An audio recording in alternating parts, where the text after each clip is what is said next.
Magandang umaga, kumusta po? Narito po ulit ang update natin para sa lagay ng ating panahon ngayong madaling araw po ng September 3, 2024 na kung saan sa ngayon ang bagyong si Enteng nating binabantayan na mayroon pong international name na Yagi ay nasa vicinity na po ngayon Payao. Nataglay ang lakas ng hangin na maabot pa rin sa 85 kilometers per hour at bugso na 140 kilometers per hour habang mabilis pa rin ang pagkilos nito pa northwestward sa bilis po na 25 kilometers per hour. At sa susunod po na mga oras at around 8 a.m. mamaya ay nasa may pagudpud na po sa may Ilocos Norte at patungo na po dyan sa may West Philippine Sea. At pagsapit po dyan, unti-unti na naman yan nalalakas at posibleng aabot yan hanggang sa super typhoon. Pagsapit na po dyan sa may South China Sea bago po mag-landfall dyan po sa may Southern China sa mga susunod po na araw.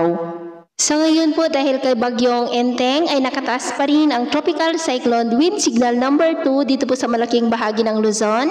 Mula po dyan sa may Ilocos Norte, Apayao, Kalinga, the northern portion ng Abra, sa may Tineg, Lagayan, Lacub, Maliknong, the eastern portion ng Mountain Province sa may Paracelis, Natonin, maging po sa eastern portion ng Ifugao sa may Alfonso Lista, Aguinaldo, maging po dito sa may Cagayan kasama na po ang Babuyan Islands, Isabela, northern portion ng Quirino sa may Cabarogis, Madela, Aglipay, Difun, Saguday at maging po sa northern portion ng Aurora sa may Kasiguran, Dilasag at Dinalungan. Mayroon din pong signal number 1 sa may Batanes, Ilocos Sur, La Union, eastern portion ng Pangasinan, Rosales, Asingan, Binalonan, Sison, San Manuel, Santa Maria, Balungaw, San Quintin, Tayug, Umingan, Natividad, San Nicolas, sa nalalabing bahagi pa po ng Abra, the rest of Mountain Province, nalalabing bahagi ng Ifugao, Benguet, Nueva Vizcaya,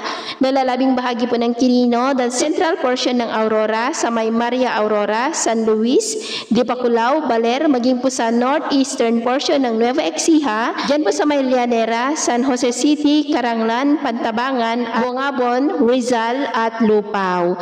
At dahil naman po sa habagat na patuloy pa rin na umiihip din po sa kanlurang bahagi ng ating bansa, ay may mga pag-uulan pa rin sa nalalabing bahagi ng western section ng Central Luzon, Cavite at ilang bahagi po ng Mimaropa, Antique, San Jose sa may Aklan at ilang bahagi po ng Iloilo at Zamboanga Peninsula. At dahil pa rin po kay Bagyong Enteng ay iwasan na muna natin ang papalaot dyan po sa seaboard ng extreme Northern Luzon Islands.